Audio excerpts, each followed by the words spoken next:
So, welcome to our 10-minute question and answer on the Developmental Profile, fourth edition. I'm Stephanie Roberts, assessment consultant for WPS, and I've been a school psychologist for 22 years and have worked with WPS for almost 5 years. I'm here with Katie O'Dowd, project director for the DP4. Katie, tell us a little bit about yourself and what you do as a project director. Thanks, Stephanie. I've been with WPS for 3 years now, and my background is in educational psychology. So as a project director with WPS, I oversee the development of tests from start to finish. So that includes speaking and working closely with the author and with other departments in WPS and making sure the product is successfully developed from start to finish. Great. Wow, it sounds like you have an interesting job. I bet you a lot of people would love more insights about that. So let's see. Let's get into the question and answer portion. So what do you feel are the best features of the DP4? And for those who have used the DP3, how does the DP4 compare? So one of the best features that we improved on in the DP4 was that expanded age range. So for folks who are familiar with the DP3, they know that the DP3 only went up to age 12, and now the DP4 has been expanded up to age 21 years and 11 months. So that is a fantastic feature, especially for those who work with young adults, older adolescents and young adults. We've also added 2 new forms. We've added a teacher checklist and a clinician rating form. And we've also included cases in our standardization sample that were Spanish-speaking cases and clinical cases to really kind of round out the standardization sample and make sure that it was relevant for any situation in which the DP4 would be used. Wow. Another thing that we've added is the opportunity to compare raters. So there's rater comparisons that you can do, as well as progress monitoring using growth scores. Wow, it sounds like you've really taken the time to make this a very robust assessment when you expanded the DP4 age range and the forms. How did you decide which features to add, change, or retain from the DP3? Just as with any test that we develop, we considered what users were saying in the field. And we did that a number of ways. We conducted a user survey study of folks who currently use the DP3 and asked them to tell us what they liked and what they would like to see improved on. Another thing is we considered feedback from the field, namely through our assessment consultants like you. We also handle a lot of customer service requests and calls. So we keep track of every query that comes in that way. So when we considered what folks were saying through these different mediums, whether it was a user survey or feedback that we got from you, we would then look at the items and use different statistical methods to see how those items were relevant to the scales on which they existed, as well as how they related to certain things that we've been seeing in terms of changes in technology and culture and society in general. So we wanted to make sure that they were relevant to the current times and that they function in a way that was statistically robust, as you mentioned. Well, I can tell you, I, for one, am very excited about the changes that you've described and the addition of those new forms, because I think as a practitioner, for someone who's been asked sometimes to evaluate a child directly, especially during a reevaluation, and they just don't handle some of those direct assessments very well. I think the DP4 is a really good option, especially since you're getting input from a variety of sources now, and you have that ability to put yourself as the practitioner in the driver's seat to use that clinician form and to see those growth scores. So can you talk about each form and how it's used? I think that will be helpful for people to know. Sure. So the DP4 has a total of 4 forms, 2 of which were what they saw on the DP3. So the DP3 had the parent caregiver interview and the parent caregiver checklist. And with the DP4, we have now added that teacher checklist and the clinician rating form. So the parent caregiver interview is just that. The clinician sits down with the parent or caregiver and administers or asks the items of the respondent. We do offer flexibility if it has to be done over the phone. That can be done as well, especially with changes in telehealth and things like that. In situations where an interview is not possible, the parent caregiver checklist can be given to the parent or caregiver, whether it's printed up and given to them or through a link on our online evaluation system. So the items are the same on each of those two forms with, very minor wording changes that reflect how you might talk to a parent when you say your child or the child.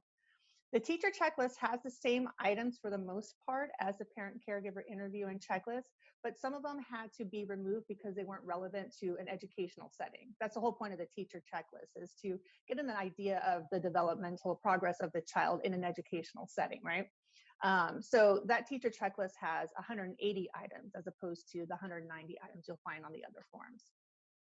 And then finally, the clinician rating form has the exact same items as the parent caregiver interview and is intended for the clinician to rate the child themselves.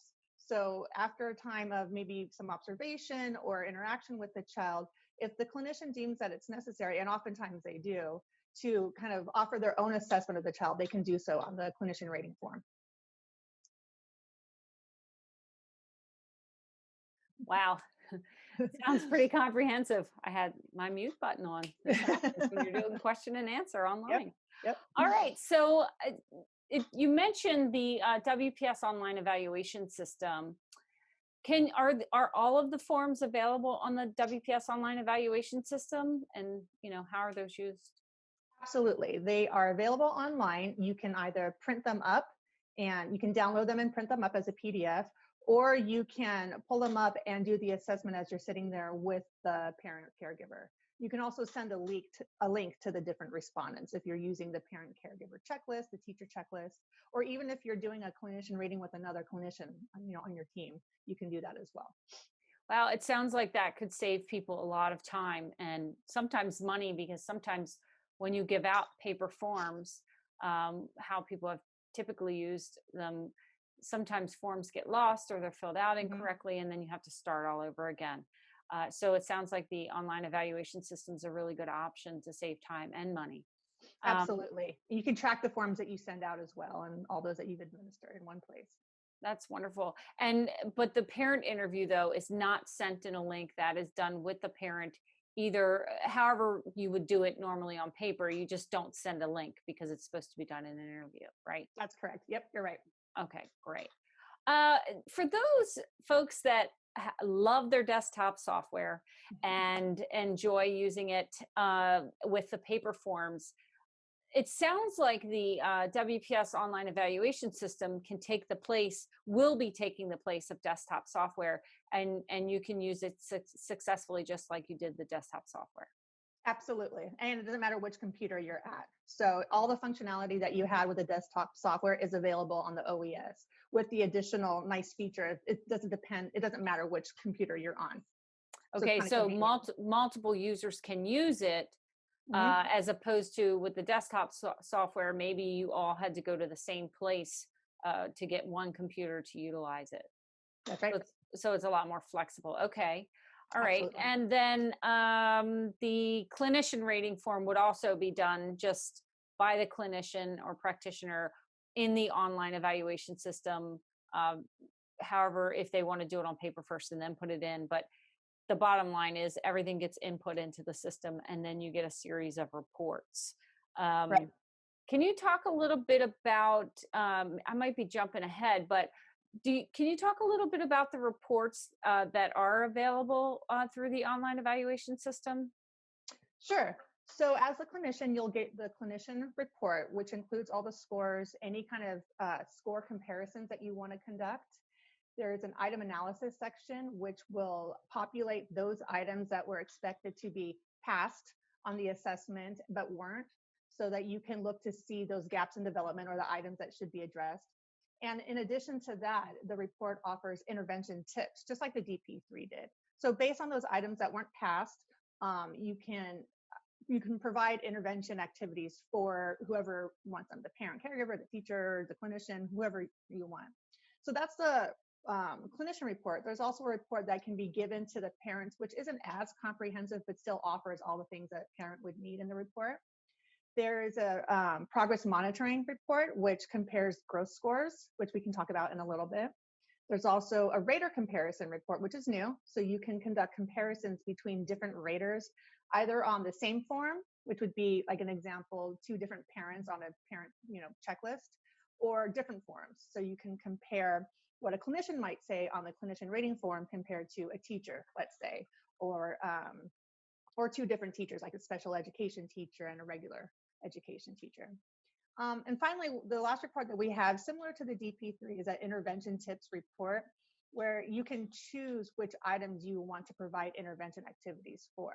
So whereas the clinician report automatically populated those tips for you, you also have the flexibility of producing a separate report based on whichever tips you want to report on and provide intervention for.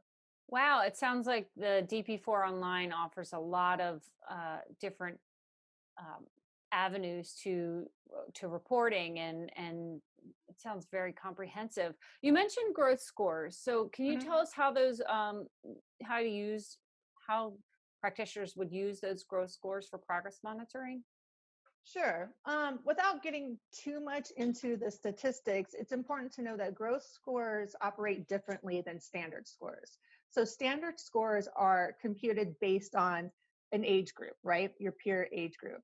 Growth scores do not. They rely solely on the individual themselves, if that makes any sense. So it's a direct transformation of a raw score. So it allows a clinician to determine if the child has made any progress compared to themselves, not compared to a peer group. This is really important when severe developmental delay is the situation, or for those really, really young children where the assessment is just too difficult to pick up any change in the first place. So the only way to use growth scores is comparing them to one another. They can't be interpreted on their own. A growth score of 520 means nothing, but it does mean something when you compare it to another growth score. So you can compare those among different scales, or more importantly, and which is the main intention of the DP4, is for progress monitoring, seeing change, you tracking change over time with the child. Yeah, and that's really important for those who are participating in, RTI and things like that. They can utilize it. Also, when you have kids with more significant disabilities and you're trying to do quarterly progress reports, those growth scores are probably going to be helpful as well, just to determine how they're progressing, because it's really hard sometimes to um, notice some subtle changes that you're seeing. And you can go in, and you mentioned earlier the item analysis, and you can look at those when you said pass, if those items are passed. So the checklist is a yes or no format. So those that were answered no, they haven't quote unquote passed. So Right. you can take a look at what they've passed versus what hasn't. Yes or no. Yes versus no. So Right. I'm trying to think, there was something else I wanted to know about the growth scores. Um, you said that you're going to use it for progress monitoring. You're only hmm comparing growth scores to one another. hmm Um, yeah, I think that's it. Those are the primary uses for the growth scores, right? Okay. So, Right. and you mentioned the intervention piece. We talked about item analysis. So I noticed that on the forms, the word child is used throughout the forms. And I understand that that was because this is a very developmental look, and the majority of cases you're using this to look at children's development. Can the clinician use the child's name when administering the interview if it's not a child, if it's not a younger person? Absolutely, and that's a great question. I'm glad that you brought that up. Yeah, in the manual, we do recommend that you use the child's name if they are older, just because that makes more sense in that setting. But yeah, it's something that's definitely recommended for situations like that. Great, great. Let me think. So, in summary, why would someone who's never used the developmental profile want to use it? The best thing about the DP4 is that it's a quick assessment that is comprehensive. So it covers those 5 key areas of development that you're going to see in the research that's been in the literature for years, and especially those areas that align with IDEA for those who work in the schools. It doesn't require that you directly assess the child because oftentimes that's not possible. So this is a way to capture the progress of a child without having to directly assess them. As we've mentioned, since we have 4 different forms now, it's holistic in the sense that you can compare across different settings and across practitioners, across teachers, across different caregivers, especially since this is developmental assessment that goes up to that age range, up to 21 years, 11 months. That's a great feature. You're not going to see that a lot elsewhere. Also, the use of growth scores for progress monitoring is really critical because that's something that we've been seeing a lot in the field. And I mentioned earlier that we included clinical cases as well as Spanish-speaking cases in the standardization study. So that's really important because we wanted it to be relevant to any situation where the DP4 might be administered.